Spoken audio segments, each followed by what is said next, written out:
ಮಧ್ಯ ಮಧ್ಯದೊಳಗೆ ಉಳಿಸಿ ಬಂದಿರುವಂಥ ಅಮೃತಮಯ ಕಲಶ ಕಾವ್ಯಗಳ ಮೇಲೆ ರಾಜಮಲ್ಲಿ ಪಾಂಡೆಯವರು ಬರೆದಿರುವ ಬಾಲಬೋಧಿನಿ ಟೀಕೆಯ ಸ್ವಾಧ್ಯಾಯ ನಡೆಯುತ್ತಾ ಇದೆ. ಬಂಧ ಅಧಿಕಾರದ ಅಂತಿಮ ಮಂಗಲ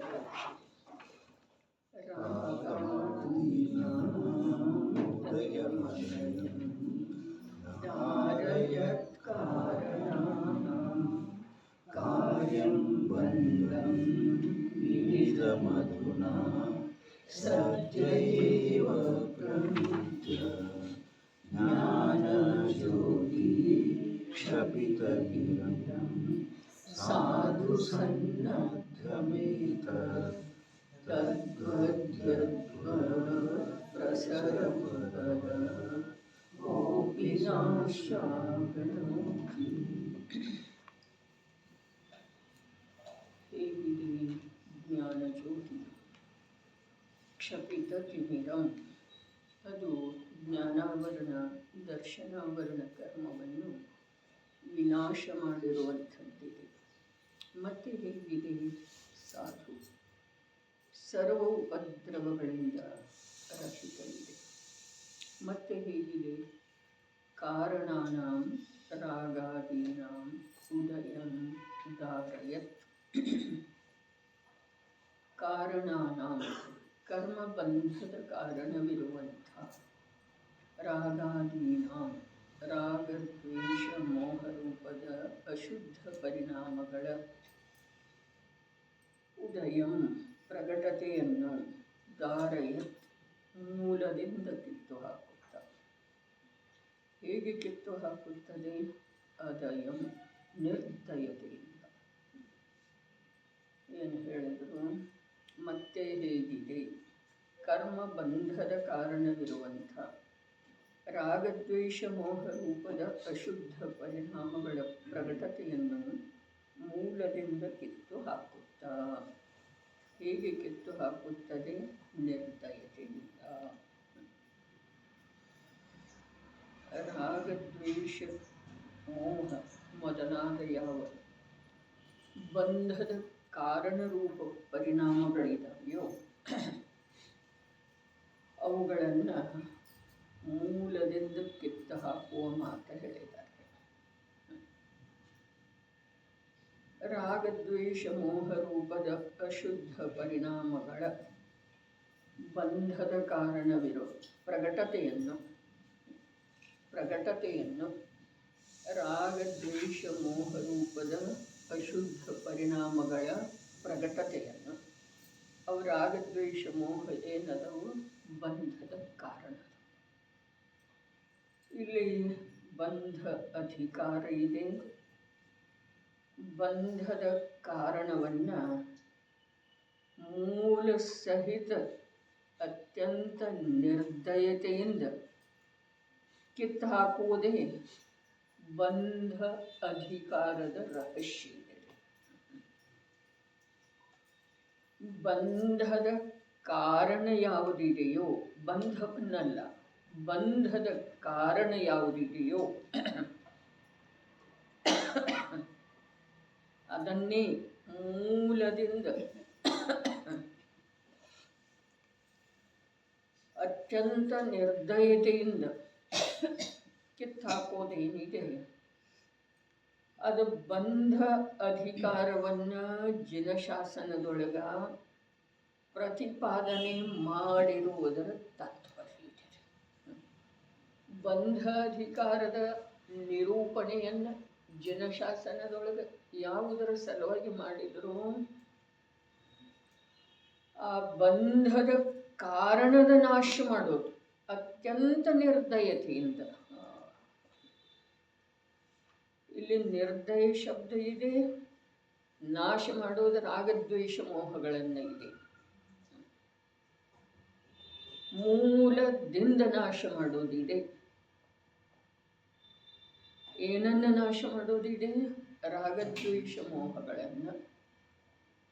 ರಾಗದ್ವೇಷ ಮೋಹಗಳನ್ನು ನಾಶ ಮಾಡೋದಂತ ಹೇಳಿಲ್ಲ, ಪ್ರಕಟತೆಯನ್ನು ನಾಶ ಮಾಡುವ ಮಾತು.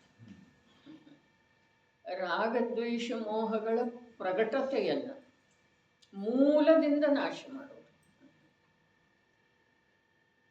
ಇದ್ದಾರೆ. ಅವುಗಳ ಪ್ರಗಟತೆಯನ್ನು ಮೂಲದಿಂದ ನಾಶ ಮಾಡೋದು. ಅವುಗಳ ಪ್ರಗಟತೆ ಒಂದು ಸಮಯದನೇ ಇದೆಯಲ್ಲ, ಮತ್ತು ಮೂಲದಿಂದ ಏನು ನಾಶ ಮಾಡೋದು ಬಂತು? ಅವುಗಳ ಸತ್ತಾನ ಒಂದು ಸಮಯದ್ದಿದೆ, ರಾಗದ್ವೇಷ. ಅವುಗಳನ್ನು ಮೂಲದಿಂದ ಹೇಗೆ ನಾಶ ಮಾಡೋದು?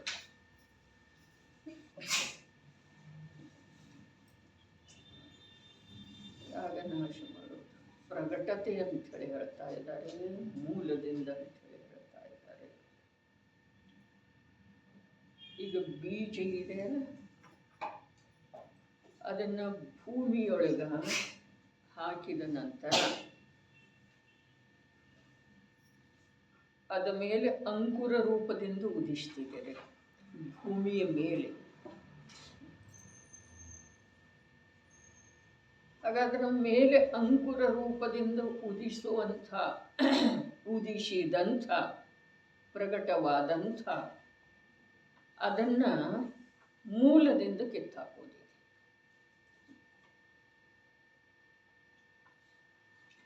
ಅದು ಪ್ರಕಟ ಆಗೋದ ಮತ್ತು ಭೂಮಿಯೊಳಗದ ಮೂಲ ಇರೋದ.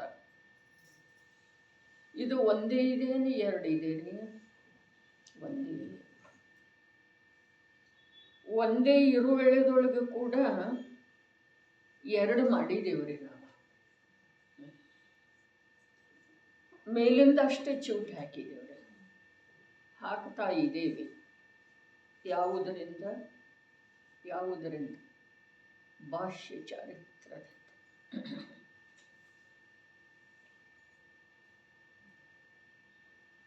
ಆದ್ರೆ ಅದು ಚೂಟಿ ಹಾಕಿದ ನಂತರ ಮತ್ತೆ ಬರುವುದಲ್ಲ. ಹಾಗಾದರೆ ಯಾವುದು ವ್ಯಕ್ತ ಇದೆ ಆ ವ್ಯಕ್ತವನ್ನ ಮಾತ್ರ ನಷ್ಟ ಮಾಡುವ ಮಾತಿಲ್ಲ, ಅದನ್ನು ಮೂಲದಿಂದ ನಷ್ಟ ಮಾಡುವ ಮಾತಿದೆ. ಮೂಲ ಎಲ್ಲಿದೆ ಅದರದ್ದು? ಅದು ದೃಷ್ಟಾಂತಂತೂ ಮುಗಿದರೆ ರಾಗದ್ವೇಷ ಮೋಹರೂಪದ ಪರಿಣಾಮ ವ್ಯಕ್ತ ಇದೆ, ಅದರ ಶಕ್ತಿ ಒಳಗಡೆ ಇದೆ ರೀ. ಯಾವ ಪ್ರಕಾರ? ಈ ಬೀಜ ಮತ್ತು ಮೇಲೆ ಕಾಣುವಂಥ ವೃಕ್ಷ ಅಥವಾ ಅಂಕುರ ಒಂದೇ ಇದೆ ಅಂತ ಹೇಳಿ ಹೇಳುವೆಳೆದೊಳಗೆ ಕೂಡ ಎರಡು ಮಾಡಿದೆವು. ಹಾಗೆ ಈ ರಾಗದ್ವೇಷ ಮೋಹ ರೂಪದ ಪರಿಣಾಮ ಪ್ರಗಟ ಆಗೋದು ಏನಿದೆ ಅದನ್ನು ಮೂಲದಿಂದ ನಾಶ ಮಾಡೋದಂತ ಹೇಳ್ತಾ ಇದ್ದಾರೆ. ಅದರ ಮೂಲ ಯಾವುದಿದೆ? ಹಾಗಾದ್ರೆ ಅದರ ಮೂಲ ಯಾವುದಿದೆ? ರಾಗದ ಮೂಲ ಯಾವುದಿದೆ? ರಾಗ ದ್ವೇಷ ಮೋಹ ಮೊದಲಾದ ಯಾವುದೇ ಅಶುದ್ಧ ಪರಿಣಾಮದ ಮೂಲ ಯಾವುದಿದೆ?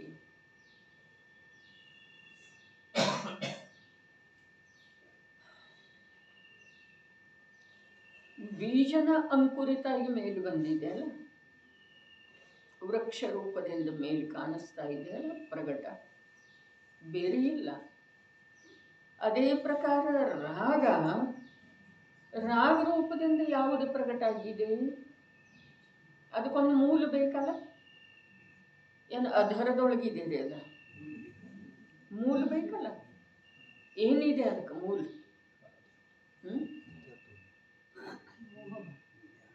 ಇಲ್ಲಿ ಮೋಹಂತೂ ಹೇಳಿದ್ರಲ್ಲ,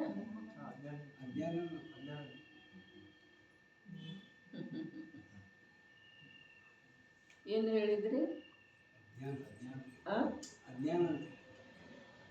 ಸರಿ ಏನ್ರಿ? ಜ್ಞಾನ ರೀ, ಅಜ್ಞಾನ ಅಲ್ಲ. ಮಿಥ್ಯಾತ್ವ ಏನಿದೆ ಅದು ಜ್ಞಾನದ ವಿಕೃತ ದಶ ಇದೆ. ಮೋಹ ಏನಿದೆ ಅದು ಜ್ಞಾನದ ವಿಕೃತ ದಶ ಇದೆ. ಒಳಗಡೆ ಏನಿದೆ ಅಲ್ಲ ಬೀಜ, ಇದು ವ್ಯಕ್ತ ಆಗುವ ಸಲುವಾಗಿ, ಅಂಕುರಿತ ಆಗುವ ಸಲುವಾಗಿ ಅದು ಏನಿದೆ? ಜ್ಞಾನ ಇದೆ, ಅಜ್ಞಾನ ಅಲ್ಲ. ಜೀವದ ಸ್ವಭಾವ ಅಜ್ಞಾನ ಅಲ್ಲ, ಜ್ಞಾನವೇ ಇದೆ. ರಾಗ ಜೀವದಲ್ಲೇ ಇದೆ ಅಂದಮೇಲೆ ಅದು ಜ್ಞಾನದ ವಿಕೃತಿ ಇದೆ ರೀ. ಹಾಗಾದ್ರೆ ಜ್ಞಾನವನ್ನು ಕಿತ್ತಾಕೋದೇನ? ಇದು ಪ್ರಶ್ನೆ ಬರ್ತೀವಿ. ಜ್ಞಾನದ ರೂಪ ಅಲ್ಲ, ಜ್ಞಾನದ ಒಂದು ರೂಪ. ಅದೇ ಹೇಳ್ತಾ ಇದ್ದಾರೆ. ಜ್ಞಾನದ ರೂಪ ಅಲ್ಲ, ಜ್ಞಾನವೇ ಅಜ್ಞಾನ ಆಗಿದೆ.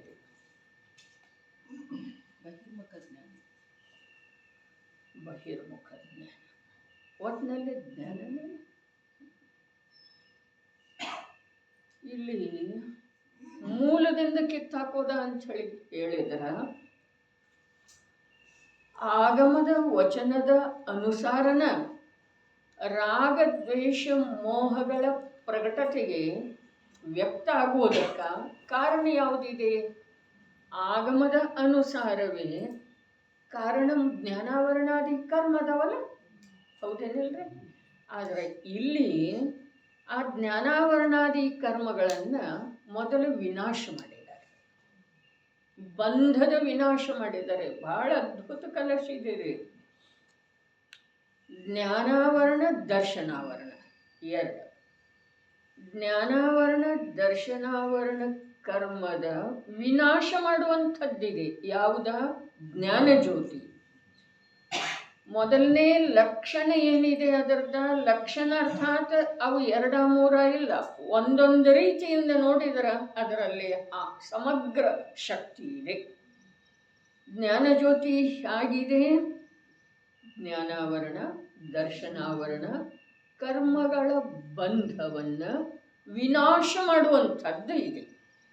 ತಿಳಿತಂದ್ರೆ ಯಾವ ಕಲಶ ನಡೆದಿರ್ತಿದೆಯಲ್ಲ, ಆ ಕಲಶದೊಳಗಿಂದ ಯಾವ ವಿಷಯದ ಚರ್ಚೆ ನಡೆದಿರ್ತಿದೆಯಲ್ಲ, ಅವು ಕೆಲವೊಂದು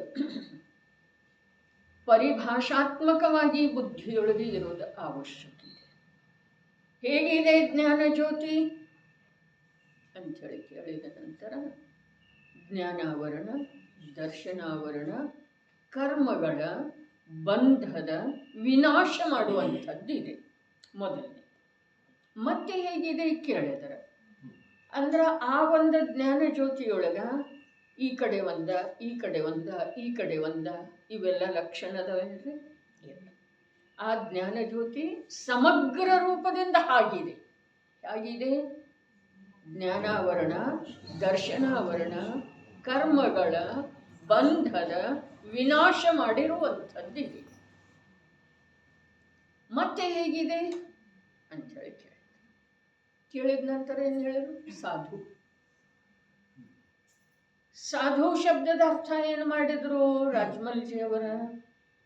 ಎಲ್ಲ ಉಪದ್ರವಗಳಿಂದ ರಹಿತ. ನೋಡ್ರಿ, ಜ್ಞಾನಾವರಣ ದರ್ಶನಾವರಣ ಕರ್ಮ ಬಂಧದ ಕಾರಣದ ವಿನಾಶ ಮಾಡಿದೆ. ಬಂಧದ ವಿನಾಶ ಮಾಡಿದೆ, ಕಾರಣದಲ್ಲ, ಬಂಧದ ವಿನಾಶ ಮಾಡಿದೆ. ಹಾಗಾದ್ರೆ ಅದಕ್ಕೆ ಉಪದ್ರವ ಯಾವುದಿರುತ್ತೆ?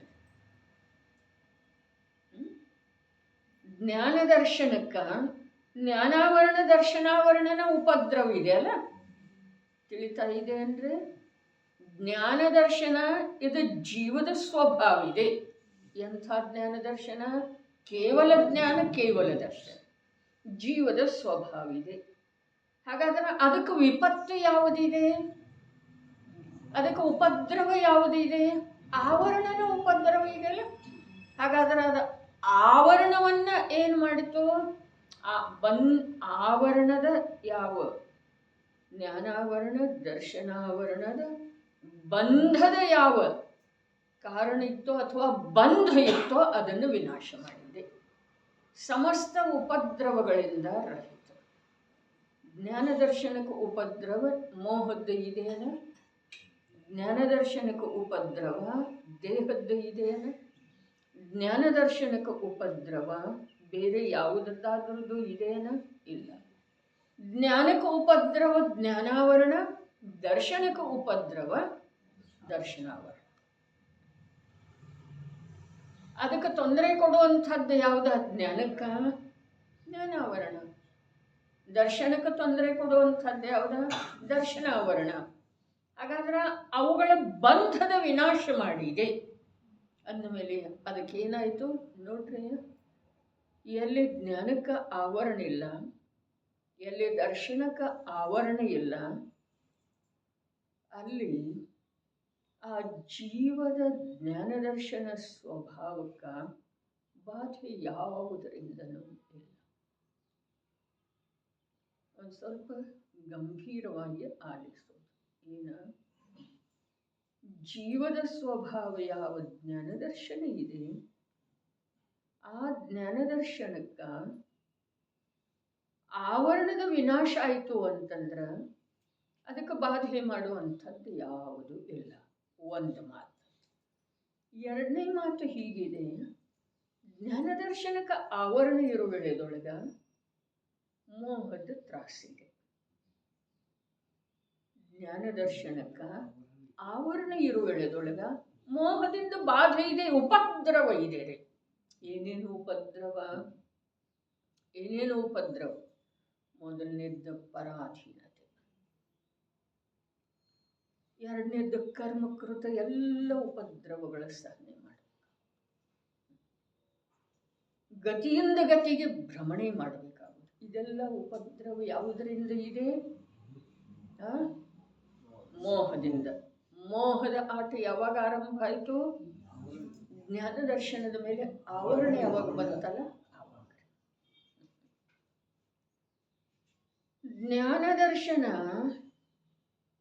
ಆವರಣದ ವಿನಾಶ ಯಾವಾಗ ಮಾಡಿತಲ್ಲ, ಮತ್ತು ಆ ಜ್ಞಾನಾವರಣ ದರ್ಶನಾವರಣದ ಬಂಧಕ್ಕೆ ಕಾರಣೀಭೂತವಿರುವಂಥ ರಾಗ ದ್ವೇಷಗಳ ಅಲ್ಲಿ ಇದಾವೋ ಅಥವಾ ಇಲ್ರಿ? ಇದಾವ್ರಿ. ಹೌದೇನಿಲ್ರಿ? ಜ್ಞಾನಾವರಣ ದರ್ಶನಾವರಣದ ವಿನಾಶವನ್ನ ಜ್ಞಾನ ದರ್ಶನ ಮಾಡಿತು. ಹೇಗೆ ಮಾಡಿತು? ಸಮಸ್ತ ಪದಾರ್ಥಗಳು ಹೇಗಿದಾವೆಯೋ ಹಾಗೆ ನೋಡುವ, ಹಾಗೆ ತಿಳಿಯುವ ಕಾರ್ಯ ಆರಂಭ ಮಾಡಿದ್ರೆ ಆಗಲ್ಲಿ ಜ್ಞಾನಾವರಣ ದರ್ಶನಾವರಣದ್ದೇನಾಯಿತು? ವಿನಾಶ ಆಯ್ತಾರೆ. ಇಷ್ಟು ತಿಳಿತೇನ್ರಿ? ಜ್ಞಾನದರ್ಶನ ಇದು ಜೀವದ ಸ್ವಭಾವ ಇದೆ. ಅದ ಜ್ಞಾನದರ್ಶನ ರೂಪದಿಂದ ಪರಿಣಾಮನ ಮಾಡಲಿಕ್ಕೆ ಶುರುವಾಯಿತು. ತನ್ನನ್ನು ಆ ರೂಪದಿಂದ ಸ್ವೀಕಾರ ಮಾಡಿತು. ಯಾವ ರೂಪದಿಂದ? ಜ್ಞಾನದರ್ಶನ ರೂಪ. ತನ್ನನ್ನು ಆ ರೂಪದಿಂದ ಸ್ವೀಕಾರ ಮಾಡುವುದರಿಂದ ಪರ ಎಲ್ಲವೂ ಪರ ರೂಪದಿಂದ ಸ್ವೀಕಾರ ತಾನಾಗೇನೆ ಆಯ್ತಾರೆ. ಹೌದೇನಿಲ್ರಿ? ಹಾಗಾದ್ರೆ ಇಷ್ಟ ಜ್ಞಾನದರ್ಶನದೊಳಗ ಸ್ವಭಾವಾನುಸಾರ ಕಾರ್ಯ ಆರಂಭ ಆದ ನಂತರ ಜ್ಞಾನಾವರಣ ದರ್ಶನಾವರಣದ ವಿನಾಶ ಆಯಿತು. ಆದ್ರೆ ರಾಗದ್ವೇಷ ಅದಾವೇನಿಲ್ರಿ? ರಾಗದ್ವೇಷ ಮೋಹ ಅದಾವ ಅಥವಾ ಇಲ್ಲ? ಅದಾವ. ಮತ್ತು ಅವುಗಳ ಯಾವ ಇದರ ಪ್ರಕಟತೆಯ ಕಾರಣ, ಅವುಗಳ ಕಾರಣ ಅಲ್ಲ, ಅವುಗಳ ಸದ್ಭಾವದ ಮಾತಿಲ್ಲ, ಅವುಗಳ ಪ್ರಕಟತೆಯ ಕಾರಣ. ಪ್ರಕಟತೆ ಯಾವುದಕ್ಕಂತಾರೆ? ಅವು ಆ ರೂಪದಿಂದ ಪ್ರಕಟ ಇರುವುದಕ್ಕಂತಾರೋ ಅಥವಾ ಅವುಗಳನ್ನು ತನ್ನೊಳಗೆ ಒಂದುಗೂಡಿಸಿ ಅನುಭವಿಸುವುದನ್ನು ಪ್ರಕಟತೆ ಅಂತಾರೆ. ತನ್ನೊಳಗೆ ಒಂದು ಮಾಡಿ ಅನುಭವ ಮಾಡುವುದಕ್ಕೆ ಪ್ರಕಟತೆ. ಉಪಸರ್ಗ ಯಾವಾಗ ಅಂತಾರೆ? ಉಪಸರ್ಗ ಯಾವಾಗ ಅಂತಾರೋ?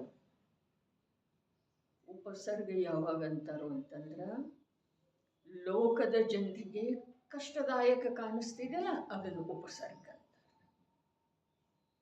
ಅದು ಉಪಸರ್ಗ ಆ ಜೀವಕ್ಕೆ ಯಾವಾಗ ಆಗ್ತಿದೆ? ಅದಕ್ಕೆ ಯಾವಾಗ ಕಷ್ಟದ ಅನುಭವ ಆಗ್ತಿದೆ ಅಲ್ಲ ಆವಾಗ. ಹೌದೇನ? ಅದೇ ಪ್ರಕಾರ ದೇಹದ ಸದ್ಭಾವ ಯಾವಾಗ್ರಿ? ಒಂದೊಂದೇ ನೋಡ್ತಾ ಹೋಗೋದು. ದೇಹದ ಸದ್ಭಾವ ಯಾವಾಗ? ಎಲ್ಲಿವರೆಗೆ ದೇಹ ಇದೆ ಅಲ್ಲಿಯವರೆಗೆ ಏನ್ರಿ? ಇಲ್ಲ. ಹಾಗಾದ್ರೆ ದೇಹದೊಳಗ ಜ್ಞಾನ ಎಲ್ಲಿಯವರೆಗೆ ತಲ್ಲೀನ ಇದೆಯೋ, ಏಕರೂಪ ಇದೆಯೋ ಅಲ್ಲಿಯವರೆಗೆ ದೇಹದ. ಅದರ ಸಲುವಾಗಿ ಎಲ್ಲಿ ದೇಹರೂಪದ ಅನುಭವ ಬಿಟ್ಟು ಹೋಯಿತೋ ಅಲ್ಲಿ ದೇಹ ಇರುವೆಳೆದೊಳಗೂ ಕೂಡ ಅವನಿಗೆ ಯಾವ ಬಾಧೆ ಇಲ್ಲ. ಅದೇ ಪ್ರಕಾರ ಈಗ ಮತ್ತೆ ಕೆಳಗೆ ಬಂದ್ರೆ ರಾಗ ದ್ವೇಷ ಮೋಹ ರೂಪ ಸ್ವಯಂ ಜೀವ ತನ್ನ ಜ್ಞಾನ ಪ್ರಕಾಶದಿಂದ ಅನುಭವ ಮಾಡಲಿಲ್ಲ ಅಂತಂದ್ರೆ ಅದರ ಪ್ರಕಟತೆ ಇಲ್ಲ ಅಂತ ಅರ್ಥ.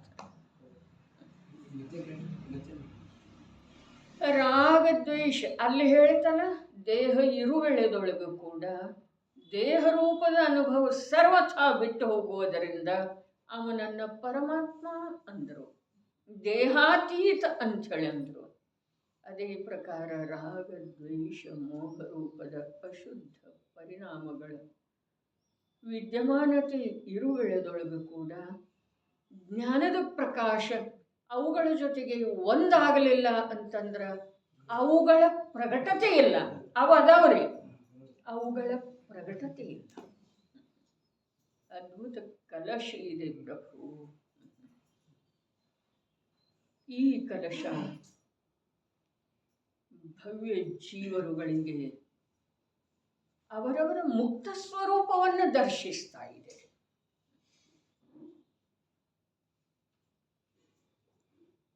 ಇದುವೇ ಜೈನ ದರ್ಶನದ ರಹಸ್ಯ. ಏನ ಬಂಧದ ಸ್ವರೂಪವನ್ನು ತಿಳಿಸಿಕೊಡುವುದರ ಪ್ರಯೋಜನ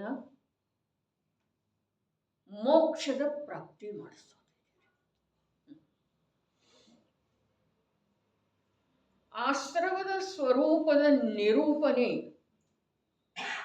ಜೈನಾಚಾರ್ಯರು ಮಾಡಿರುವುದರ ಉದ್ದೇಶ ಸಂವರದೊಳಗೆ ಬಂದು ಬಿಡುವುದು. ಸಂವರ ತತ್ವದ ನಿರೂಪಣೆ ಜೈನಾಚಾರ್ಯರು ಮಾಡಿರುವುದರ ಹಿಂದಿನ ಹೇತು ಶುದ್ಧಾತ್ಮನ ಸ್ವೀಕಾರ, ಶ್ರದ್ಧೆ, ಅನುಭವ. ಸಂವರದ ಸ್ವರೂಪ ಸಂವರ ತತ್ವವನ್ನು ಯಾವುದರ ಸಲುವಾಗಿ ತಿಳಿಸಿದರು? ತ್ರಿಕಾಲಿ ಶುದ್ಧಾತ್ಮನಲ್ಲಿ ನಿಲ್ಲುವ, ಒಲುಮೆ ಮಾಡುವ, ಅದರ ಸನ್ಮುಖ ಆಗುವ, ಅದರ ಮಹಿಮೆ ಮಾಡುವ. ಯಾವುದರದು? ಸಂವರದಲ್ಲ. ಇದು ಜೈನ ದರ್ಶನದ ರಹಸ್ಯ ಇದೆ. ಸಂವರ ತತ್ವದ ನಿರೂಪಣೆ ಯಾವುದರ ಸಲುವಾಗಿ ಮಾಡಿದರು? ಶುದ್ಧಾತ್ಮನ ಸನ್ಮುಖತೆಯ ಸಲುವಾಗಿ, ಶುದ್ಧಾತ್ಮನ ಒಲುಮೆ, ಶ್ರದ್ಧೆಯ ಸಲುವಾಗಿ. ಆಶ್ರವ ತತ್ವದ ನಿರೂಪಣೆ ಯಾವುದರ ಸಲುವಾಗಿ ಮಾಡಿದ್ರು? ಸಂವರದೊಳಗೆ ಬರುವ ಸಲುವಾಗಿ. ಬಹಳ ಅದ್ಭುತ ರೀ. ಬಂಧ ತತ್ವದ ನಿರೂಪಣೆಯ ಪ್ರಯೋಜನೇನ? ಸಾಕ್ಷಾತ್ ಮೋಕ್ಷ. ಅಜೀವ ತತ್ವದ ನಿರೂಪಣೆಯ ಪ್ರಯೋಜನೇನ? ಅಜೀವ ತತ್ವದ ನಿರೂಪಣೆಯ ಪ್ರಯೋಜನ ಶಾಶ್ವತ ರೂಪದಿಂದ ಅಜೀವದಿಂದ ವಿಮುಖ ಆಗುತ್ತೆ. ಜೀವತತ್ವದ ಸ್ವರೂಪದ ನಿರೂಪಣೆಯ ಪ್ರಯೋಜನೇನಿಲ್ಲ. ಅದೊಂದು ಉಳಿತಲ್ಲ. ಜೀವತತ್ವದ ನಿರೂಪಣೆಯ ಪ್ರಯೋಜನೇನ? ಅದ ನಾನು,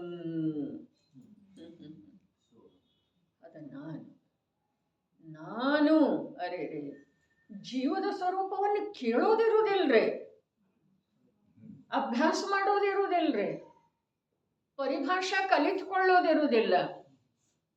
ಅದ ನಾನು ಆಗೋದಿದೆ. ಜೀವತತ್ವದ ನಿರೂಪಣೆ ಆಗಮದೊಳಗೆ ಮಾಡಿರುವುದರ ಪ್ರಯೋಜನ, ಆ ಆಗಮದ ಅವಲಂಬನೆ ನಾನು ಮಾಡಿರುವುದರ ಪ್ರಯೋಜನ ಏನ? ನಾನು ಜೀವ ಆಗೋದಿದೆ. ಆಗೋದು ಬಹಳ ಮುಖ್ಯ ಇದೆ. ಈಗ ಮತ್ತೊಮ್ಮೆ ಹೇಳವ್ರೇನ? ಜೀವತತ್ವದ ನಿರೂಪಣೆ ಆಗಮದೊಳಗ, ಸರ್ವಜ್ಞ ಪ್ರಭುವಿನ ಶಾಸನದೊಳಗ ಅಸಂಖ್ಯ ದಿಗಂಬರ ಮಹಾಮುನಿಗಳಿಂದ ಜೀವತತ್ವದ ನಿರೂಪಣೆ ಮಾಡಿರುವುದರ ಪ್ರಯೋಜನೇನ? ಅದ ನಾನಾಗುವ ಸರ್. ನಾನಾಗುವ ಸರ್.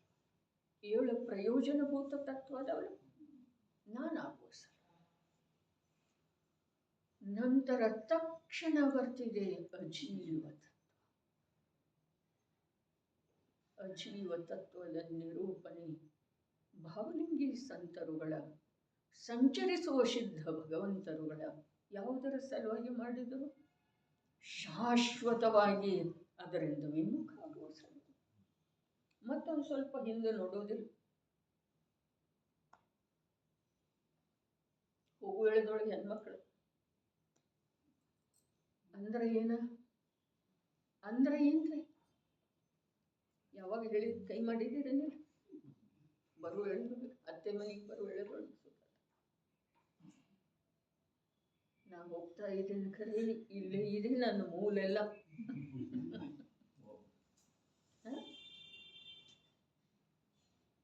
ಹಾಗೆ ಅಜೀವ ತತ್ವದ ವಿವೇಚನೆಯನ್ನ ಆಗಮದೊಳಗೆ ಮಾಡಿದ್ದನ್ನ ಭಕ್ತಿಯಿಂದ ಶ್ರದ್ಧೆಯಿಂದ ವಾಚನ ಮಾಡಿದ ನಂತರ ಕೂಡ ಮತ್ತೆ ದೃಷ್ಟಿ ನಿಗೋದಕ್ಕೆ ಹೋಗೋದರ ಕಡೆ ಇರಬಾರ್ದ್ರಿ ತವ್ರ ಮನೆ.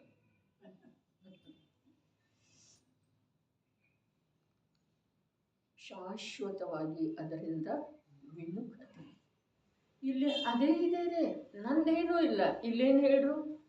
ನಿರ್ದಯತೆ, ಮೂಲ ಸಹಿತ ಕಿತ್ತ ಅಂದ್ರೆ ಅಜೀವದಿಂದ ಸಂಪೂರ್ಣ ವಿಮುಖ ಆಗೋದ್ರೆ ತಪಸ್ಸಿನ ಮಹಿಮೆ ಇಲ್ಲ, ವೃದ್ಧಿಯ ಮಹಿಮೆ ಇಲ್ಲ. ಕೇವಲ ಜ್ಞಾನ ಕೂಡ ವೃದ್ಧಿನೇ ಇದೆ ರೀ.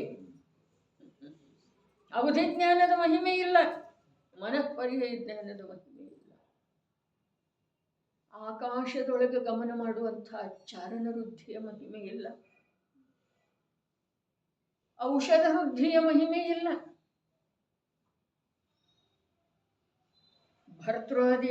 ಭರ್ತೃಹರಿಗೆ ಶುಭಚಂದ್ರಾಚಾರ್ಯರು ತೋರಿಸಿ ಕೊಟ್ರಲ್ಲ, ಯಾವುದು ಅದರ ಮಹಿಮೆ ತೋರಿಸಿದ್ರು?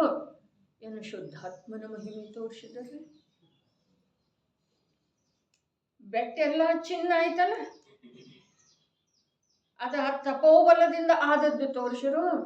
ಏನು ಶುದ್ಧಾತ್ಮನಾಶ್ರಯ ಮಾಡುವುದರಿಂದ ಇವೆಲ್ಲ ತಾನಾಗ್ಯನ ಬೆನ್ನು ಹತ್ತತಾವ ನೆರಳಿನ ಹಾಗೆ ಅನ್ನೋದು ತೋರಿಸಿದ್ರು? ನಾವು ಅದನ್ನು ನೋಡಿದೇವಂದ್ರೆ ಅರೆ ಅವ ಮಿಥ್ಯಾ ಸಾಧು ಆದ, ಅವ ಲೋಹವನ್ನು ಚಿನ್ನ ಮಾಡುವಂಥ ಔಷಧಿಯನ್ನ ರಸಾಯನವನ್ನು ಕಂಡು ಹಿಡಿದ, ಇವು ಜೈನ ಸಾಧು ಆದ, ಇವು ಇಡೀ ಬೆಟ್ಟವನ್ನೇ ಬರೇ ತನ್ನ ಒಂದು ಉಗುಳಿನಿಂದ ಚಿನ್ನಮಯ ಮಾಡುವಂಥದ್ದು ಮಾಡಿದ. ಅಂದ್ರೆ ನಮಗೆ ಚಿನ್ನದ ಮಹಿಮೆ ಇದೆಯೇನು? ಅದರಿಂದ ವಿಮುಖತೆ ಇದೆ. ಕಥೆಯೊಳಗೂ ಕೂಡ ಹಿಡ್ಕೊಳ್ಬೇಕಾದಂಥ ಅಂಶ, ಗ್ರಹಣ ಮಾಡಬೇಕಾದಂಥ ಅಂಶ, ದೃಷ್ಟಿ ತೆಗೆದುಕೊಂಡು ಹೋಗಬೇಕಾದಂಥ ಸಾರ ಯಾವುದಿದೆ ಅದನ್ನು ನಾವು ಲಕ್ಷ್ಯ ಕೊಡಬೇಕು. ಅಜೀವ ತತ್ವದ ನಿರೂಪಣೆ ಯಾವುದರ ಸಲುವಾಗಿ ಮಾಡ್ರು? ಶಾಶ್ವತವಾಗಿ ಅದರಿಂದ ಅಲ್ಲಿ ಏನಿಲ್ಲ, ಇಲ್ಲ ಏನಿಲ್ಲ. ಏನಿದೆ? ನಂದೇನೂ ಅಲ್ಲಿಲ್ಲ. ಅಲ್ಲಿ ಏನೆಲ್ಲ ಇರ್ಬೋದು, ಆದರೆ ನಂದೇನೂ ಇಲ್ಲ. ಅಲ್ಲಿ ಏನಿದೆ ರೀ? ಮನೆಯೊಳಗೆ, ಅಂಗಡಿಯೊಳಗೆ, ಗಾಡಿಯೊಳಗೆ, ಏನು ಎಫ್.ಡಿ ಧನದೊಳಗೆ ಏನಿದೆ ರೀ? ಆ ಎಫ್.ಡಿ ರಶೀಟ್ ಒಳಗೆ ಅಷ್ಟು ಧನ ಇರ್ಬೋದು, ಆದರೆ ನಂದೇನಿದೆ ರೀ? ನಂದೇನಿದೆ? ನನ್ನ ಹೆಸರಿದೆ ಅಲ್ಲ, ಹೆಸರಿನೊಳಗೆ ನೀನೆಲ್ಲಿದ್ದಿ? ಏನಿದೆ ಆ ಹೆಸರಿನೊಳಗೆ? ನಂದೇನಿದೆ ಹೇಳಿ? ಅಜೀವ ತತ್ವದ ನಿರೂಪಣೆಯ ಪ್ರಯೋಜನ ಏನ? ಶಾಶ್ವತವಾಗಿ ವಿಮುಖ ಆಗೋದ. ಅದು ಯಾವುದೇ ರೀತಿಯಿಂದ ನರ್ತನ ಮಾಡಿದರನೂ ಕೂಡ ನಾನಿನ್ನ ಮಗ, ನಾನೇನು ಸೊಸೆ, ಅತ್ತಮ್ಮ ಅತ್ತಮ್ಮ ಅತ್ತಮ್ಮ ಅತ್ತಮ್ಮ.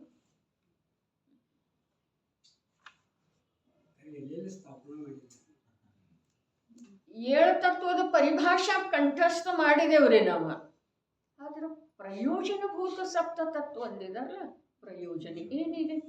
ಅವ್ರಿಗೇನು ಕೆಲಸ ಇರಲಿಲ್ಲ ಪರಿಭಾಷಾ ಬರೆದಿಡ್ಲಿಕ್ಕೆ. ಅವರು ಬರೆಯೋದರಿಂದ ಉದ್ದೇಶ ಏನಿತ್ತು? ಜೀವರುಗಳಿದನ್ನು ತಿಳಿಯಲಿ ಅನ್ನೋದು ಉದ್ದೇಶ ವ್ಯವಹಾರದಿಂದ. ಆದರೆ ಸ್ವಯಂ ತಮ್ಮ ಸಾಧನೆ ಇರ್ತದೆ. ಇನ್ನೊಬ್ಬರ ಸಲುವಾಗಿ ಉಪದೇಶ ಅಥವಾ ಇನ್ನೊಬ್ಬರ ಸಲುವಾಗಿ ಗ್ರಂಥ ಬರೆಯುವಂಥವ ನಿಜವಾದ ಮುನಿನೇ ಅಲ್ಲ. ಶಾಸ್ತ್ರ ಬರೆಯೋದು ಉಪದ್ರವನೇ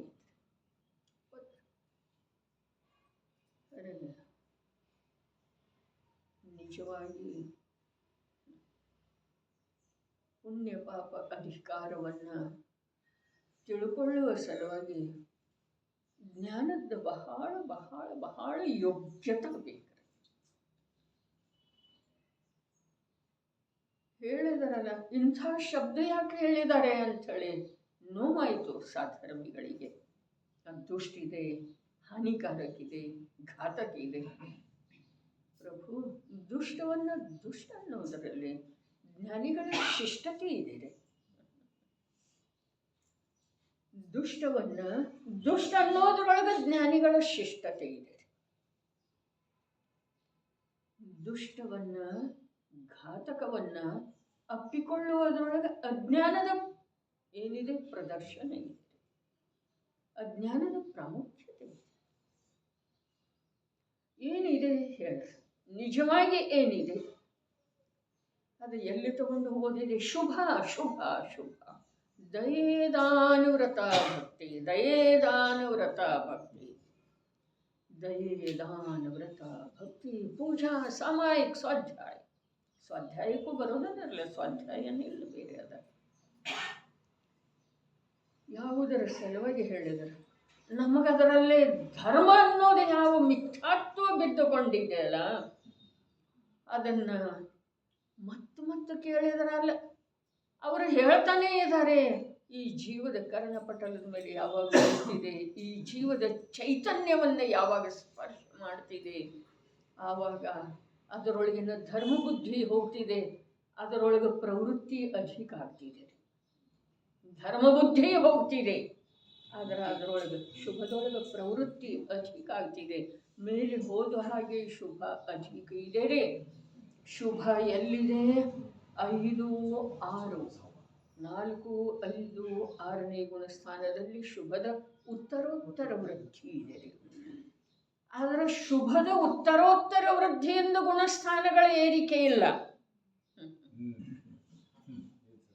ಗುಣಸ್ಥಾನಗಳ ಏರಿಕೆಯ ಜೊತೆಗೆ ಶುಭ ಹೆಚ್ಚಾಗಿದೆ ರೀ. ಅರೆ, ಈ ರಹಸ್ಯ ಈ ಜೀವದ ಆಂತರ್ಯದೊಳಗ ಗ್ರಹಣ ಆಗೋದ ಬಹಳ ಕಷ್ಟ ಆಗಿದೆ.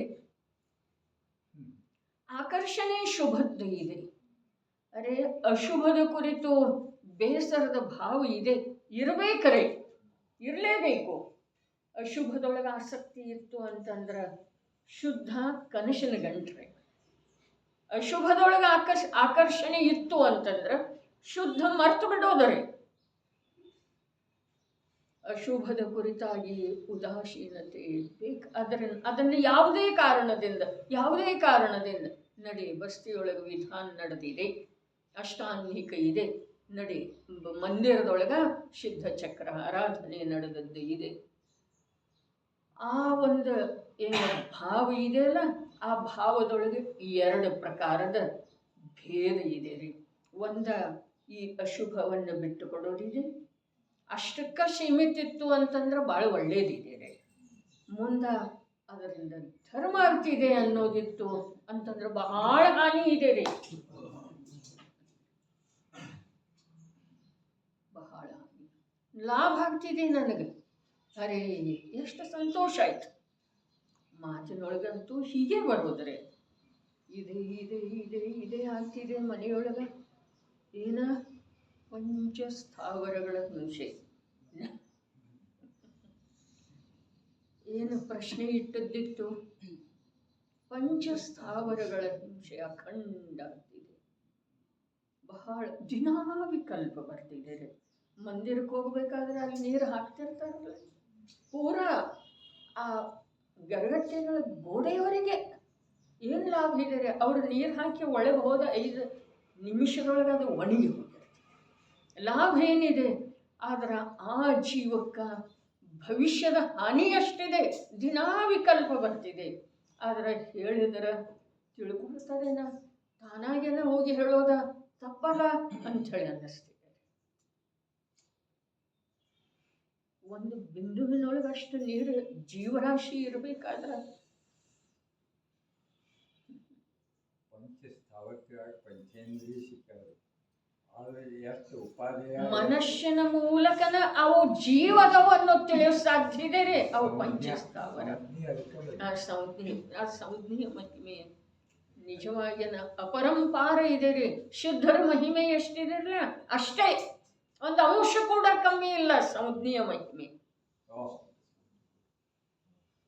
ಪಂಚಸ್ಥಾವರದ ಮೇಲೆ ದಯೆ ಮಾಡಲಿಲ್ಲ ಅಂತಂದ್ರೆ ನೀನು ಮನುಷ್ಯನೇ ಅಲ್ಲ. ವ್ರತಾಗ್ನಿ ಉರಿಸೋದು, ವ್ರತಾ ನೀರು ಬಳಸೋದು, ಜಲಕಾಯಕ, ಅಗ್ನಿ ಕಾಯಕ, ವಾಯು ಕಾಯಕ, ಪೀಡೆ ಕೊಡೋದು, ತಡೆಯೋದು, ಅದನ್ನು ಚಿನ್ನ ಭಿನ್ನ ಮಾಡೋದು ಫ್ಯಾನದ ಮೂಲಕ, ಇದರ ಮೂಲಕ.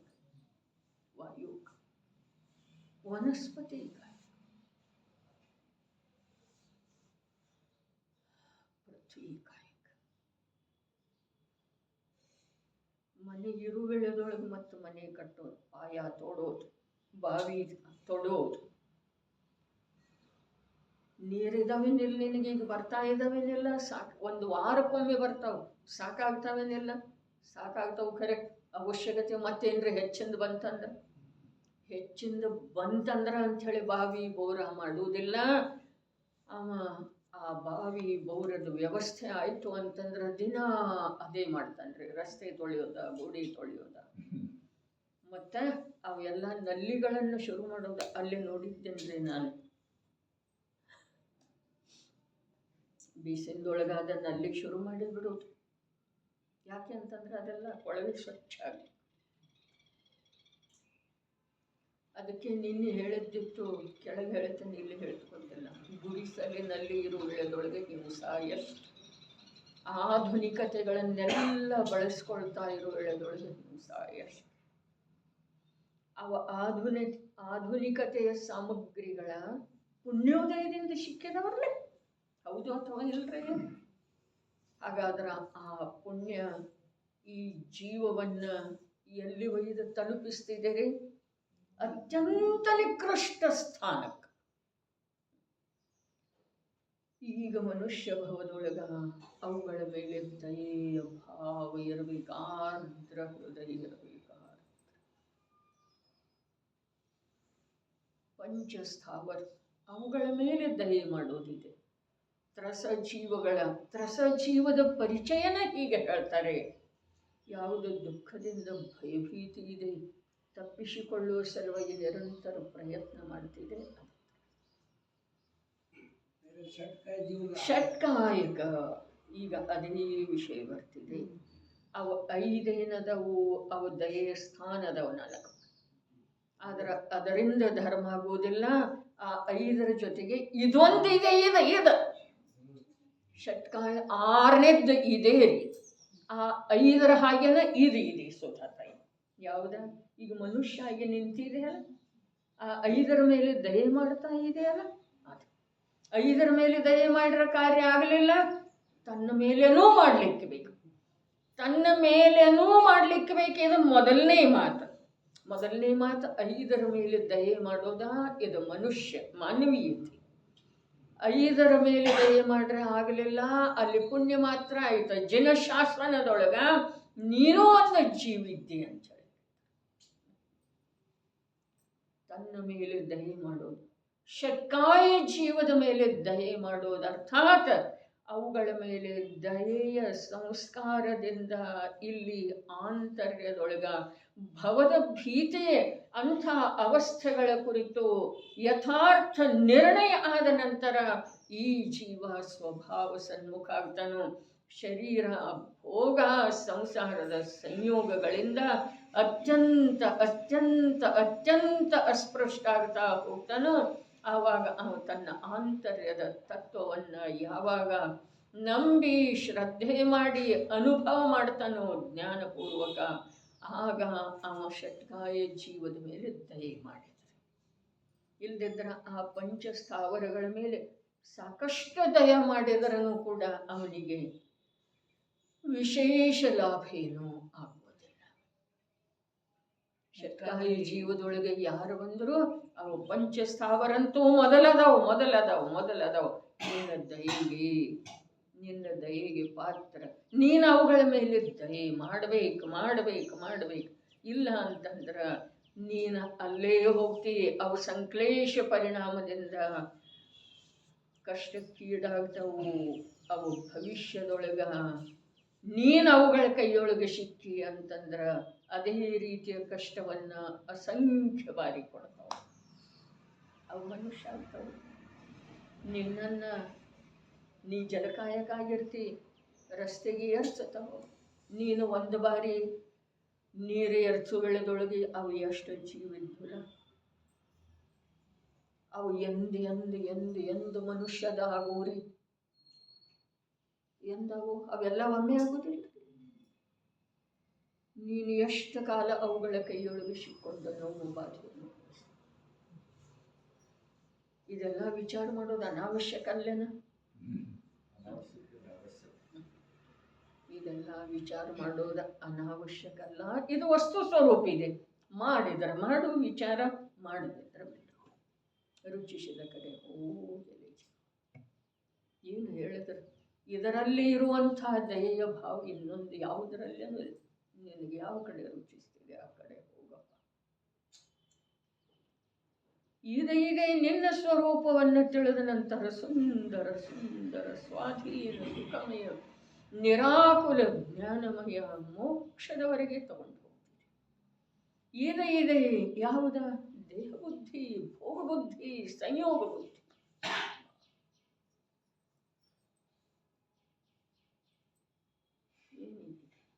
ಹೇಳಿದ್ನಲ್ಲ, ನಾವು ಬುದ್ಧಿ ತಿಳಿಯುವ ವೇಳೆದೊಳಗೆ 4 ಕೊಡ ನೀರು ತರಿಸ್ತಿದ್ರು ಅಪ್ಪಾಜಿ. 4 ಕೊಡ, 24 ಗಂಟೆ 4 ಕೊಡದೊಳಗೆ ನಮ್ಮ ಅಮ್ಮ ಜೀವನ ಮಾಡ್ತಿದ್ದಾರೆ.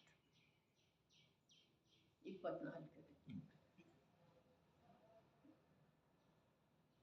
ಹಾಗೆ ಬೆಳೆದದ್ದು ಪಿಂಡಿ.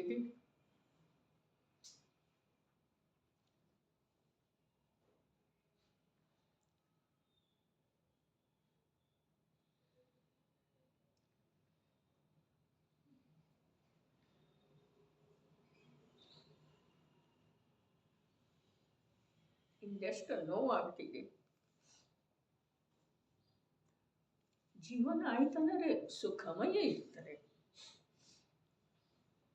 ಇಂದು ಕೆಲಸದವರು ಏನೇನು ಮಾಡ್ತಾರೆ. ನಮ್ಮ ಆಂತರಿಕ ಭಾವ ಏನೇನಿದೆ ಪಂಚಸ್ಥಾವರದ ಕುರಿತು ಒಳಗೆಲ್ಲ ಅದು ಮಂಥನ ಆಗಿ ಆಗಿ ಆಗಿ ಈ ಶಬ್ದ ಬರ್ತಾವೆ.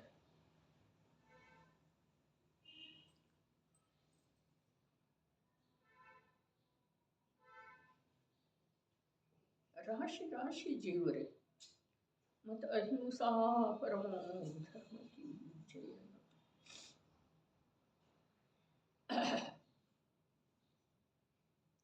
ನೀವೆಲ್ಲ ಹುಟ್ಟೋಕ್ಕಿಂತ ಮೊದಲು, ಅರ್ಥಾತ್ ಈ ಕ್ಷೇತ್ರದೊಳಗೆ ಬರೋಕ್ಕಿಂತ ಮೊದಲು ಅದೇನು ನಿನ್ನೆ ಹಾಕಿದ್ರಲ್ಲ ರೇಷ್ಮೆ, ಅವೆಲ್ಲ ನಾವು ಕಥನ ಮಾಡಿ ಆಗೈತ್ರಿ.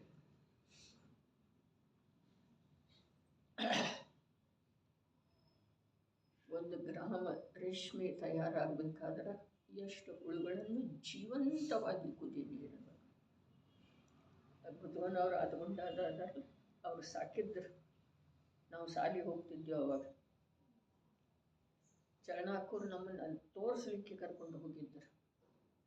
ಮುಂದೆ ಜೈನ ಪಥ ಪ್ರದರ್ಶನದೊಳಗೆ ಅದು ಬಂದ ನಂತರ ಅದೆಲ್ಲ ದೃಷ್ಟಿಯಿಂದ ಬರ್ತಿತ್ತು ನಮ್ಗೆ. ಆ ರೇಷ್ಮೆ ಅವೇನಿರ್ತಾವಲ್ಲ, ಚಾಪೆ ಒಯ್ದ ಗೂಡು ಕಟ್ಟ ಅರೆ ಬೆಳೆಸೋದು, ಸಾಕೋದು, ಅವ್ರನ್ನ ಎಲೆ ಹಾಕಿ ಆಮೇಲೆ ಅವನನ್ನು ಅಂದ್ರನ ಅವನು ಘಟಕ ಯಾವ ಪ್ರಕಾರ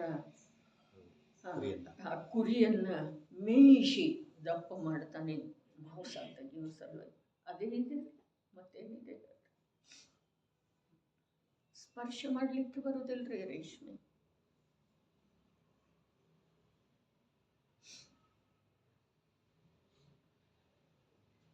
ಕಂದು ಸ್ವರೂಪ ಏನಿದೆ ಅದೇ ಪ್ರಕಾರ ಜಲಬಿಂದುವಿನ ಸ್ವರೂಪ ಇದೆ.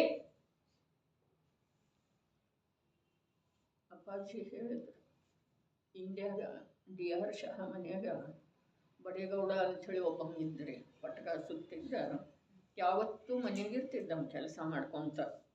ಅವು ಮುಂಜಾನೆ ಕಸ ಗುಡಿಸ್ತಿದ್ದು. ನೀವು ಬಂದಿರಲ್ಲ ಇಂಡಿಗೆ? ಇಲ್ಲ. ಸುರೇಖಾ ತಾಯಿ ಕೇಳ್ರಿ, ಅವು ಬ್ರಷ್ ಇರ್ತಾವಲ್ಲ ಇಷ್ಟಿಷ್ಟ, ಏನವ ಬೂಟ್ ಪಾಲಿಸ್ ಮಾಡುವಾಗ ಅಂಥ ಬ್ರಷ್ ಇರಲ್ಲ, ಇಷ್ಟಿಷ್ಟು ದೊಡ್ಡ ಬ್ರಷ್, ಅವು ಕುಂತ್ಕೊಂಡು ಹಿಂಗೆ ಬ್ರಷ್ಲೆ ಹೊರಗಿಂದೆಲ್ಲ ಹುಡುಕ್ತಿದ್ರೆ ಧೂಳ ಎಲ್ಲ ತೆಗಿತಿದ್ದ. ನಾನಿಲ್ಲಿ ನೀರು ಬಂದಾಗ ಖರ್ಚಿಗೆಲ್ಲ ನೀರು ಬಿಡುವುದರೊಳಗೆ ಅಪ್ಪಾಜಿ ಹೇಳಿದ್ರು, ಮತ್ತೊಂದು ಝಾಡು ತಗೋ, ಮತ್ತೊಂದು ತಗೋಬೇಡ, ಆದ್ರೆ ಇದು ಹಿಂಸ ಮಾಡಬೇಡ. ಇದೆಲ್ಲ ಹೇಳಿದ ನಂತರ ಕೊನೆಗೊಮ್ಮೆ ಹೇಳಿದ್ರು, ಸಾಕಲ್ಲ ಬಳಗಿಂದ ಅಂದರೆ ಕೊನೆಗಂದ್ರೆ ಮತ್ತೊಂದು ದಿವಸ ಅದು ಹಾಗೆ ನಡೀತಿರ್ತಲ್ಲ, ನೀರು ಬಂದಾಗ ಮಜಾ ಅನ್ನಿಸ್ತಿದ್ದಾರೆ, ಸಾಕಲ್ಲ ಬಳಗಿಂದ ಅಂದರೆ ಏನು? ಪಾಪ ಸಾಕು. ಅದನ್ನ ಸ್ಪಷ್ಟವಾಗಿ ಹೇಳಿದ್ರು, ಪಾಪ ಕೂಡ ಬರ್ಲಿಕ್ಕೆ ಬರುವಷ್ಟ ಮಾಡ್ರಿ ಅಂತ.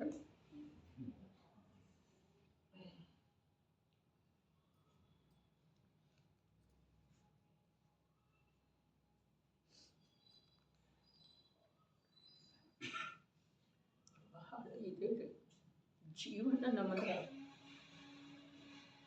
ಪತನದ ಮಾರ್ಗದೊಳಗ ಬಹಳ ಶೀಘ್ರಗತಿಯಿಂದ ಸಾಗುತ್ತಾ ಇದೆ. ಇದೇ ಅಲ್ಪರೆ ಆಯು ದಿನ ಕಳೆದ ಹಾಗೆ ಕಡಿಮೆ ಕಡಿಮೆ ಕಡಿಮೆ ಕಡಿಮೆ ಆಗ್ತದೆ. ಪಾಪ ದಿನ ಕಳೆದ ಹಾಗೆ ರಾಶಿ ಜಾಸ್ತಿ ಜಾಸ್ತಿ. ಷಟ್ಕಾಯ ಜೀವದ ಮೇಲೆ ದಯೆಯ ಅರ್ಥ ದಿಗಂಬರ ದೀಕ್ಷಾ ಧಾರಣ ಮಾಡೋದಿದೆ. ತಿಳಿತನ? ಷಟ್ಕಾಯ ಜೀವದ ಮೇಲೆ ದಯೆಯ ಅರ್ಥ ಏನ? ಪಂಚಮಹಾವ್ರತ, ಅಹಿಂಸಾ ಮಹಾವ್ರತ, ದಿಗಂಬರ ದೀಕ್ಷಾ. ಅದರ ವಿನಃ ಷಟ್ಕಾಯ ಜೀವದ ಮೇಲೆ ದಯ ಸಂಭವ. ಮುಗಿತಂದ್ರೆ ಚರಮಶೀಲೆ ಇದೆಯಲ್ಲ, ಕೃತ ಇಲ್ಲ, ಕಾರಿತ ಇಲ್ಲ, ಅನುಮೋದನೆ ಇಲ್ಲ, ಮನ ಇಲ್ಲ, ವಚನ ಇಲ್ಲ, ಕಾಯ. ಅನುಮೋದನ ಶಬ್ದ ಕೂಡ ಅದರಲ್ಲಿ ಬಂತಾರೆ.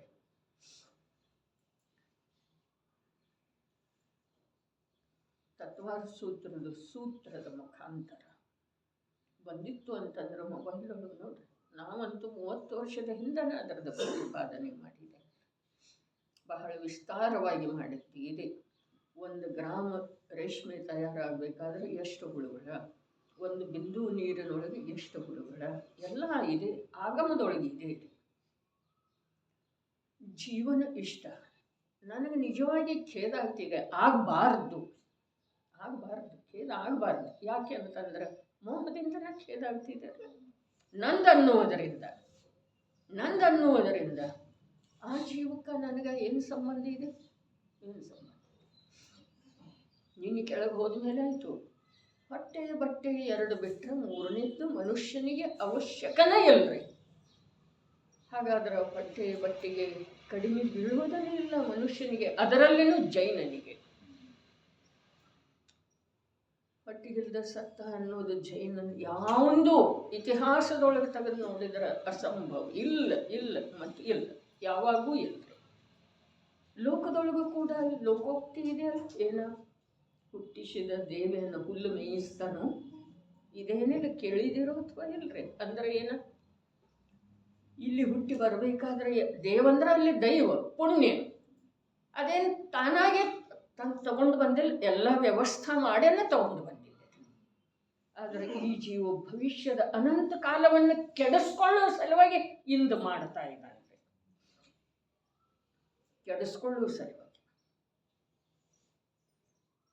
ಅದಕ್ಕೆ ಪರದ ಜೊತೆಗಿನ ಮೋಹವನ್ನು, ಪರದ ಜೊತೆಗೆ ಪರ ನಂದು, ಅದು ಜೀವರೇ ಇರಲಿ ಅಜೀವರೇ ಇರಲಿ, ಅದನ್ನು ನಂದು ಅನ್ನುವಂಥ ಅಜ್ಞಾನವನ್ನು ಕಳಚಿ ಹಾಕಲೇಬೇಕು. ಹಾಗೆ ನಿರ್ದಯೆ. ಅದರ ವಿನಃ ಈಗ ಹೋಗ್ತಾ ಹೋಗ್ತಾ ನಾವು ಎಲ್ಲಿ ಹೋಗ್ಬೇಕಂತೇವೋ ಅಲ್ಲಿ ಹೋಗಿ ಮುಟ್ತೀವೋ ಇಲ್ಲ ಗೊತ್ತಿಲ್ಲ. ಆದ್ರೆ ಪರಿಣಾಮದೊಳಗ ಈ ಸಮಯದೊಳಗ ಸರ್ವಸಂಗ ಪರಿತ್ಯಾಗಿ ಈಚಿನ ಮುನಿ ಆಗುವಂಥ ಷಟ್ಕಾಯ ಜೀವದ ಮೇಲೆ ದಯೆ ಮಾಡುವಂಥ ಮಂಗಲಮಯ ಸಮಯ ನನ್ನ ಜೀವನದೊಳಗೆ ಯಾವಾಗ ಬರ್ತಿದೆ ಅನ್ನೋ ಭಾವನೆ